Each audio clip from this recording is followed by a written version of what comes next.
La maison Giscard, les anciens Toulousains connaissent cette mythique manufacture familiale, reine de la terre cuite, que ce soit pour les décors ou les statues. On retrouve au gré des salles du musée du Puy l'histoire de la ville rose, pièce moulée après pièce moulée. Pour constituer cette exposition, 6 caisses ont été ouvertes et il y en a 80.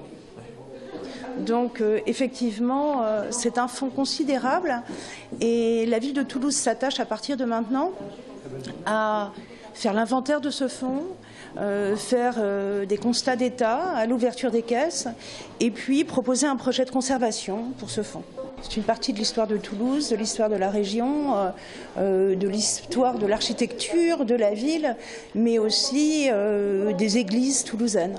Art religieux ou non, moules, sculptures, photos ou ateliers, ici on a reconstitué l'univers du travail statuaire. Mais est-ce de l'art ou de l'industrie? C'est moulé, c'est rationalisé, on peut se servir d'un élément pour une commande ou pour une autre, donc ce qui permet de faire baisser les prix. Donc on est dans une logique complètement économique et pré-industrielle, on va dire.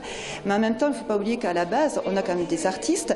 Les membres de la famille Giscard sont formés à l'école des beaux-arts. Ce sont des sculpteurs, ils maîtrisent parfaitement non seulement l'art de la sculpture, mais aussi l'art du dessin. Et nous montrons dans l'exposition quelques-uns de leurs dessins. Donc c'est aussi de l'art, c'est aussi la création artistique. À partir des années 60, les techniques modernes, plus rapides et moins coûteuses, ont pris le pas sur l'artisanat. Tout un pan du métier a disparu.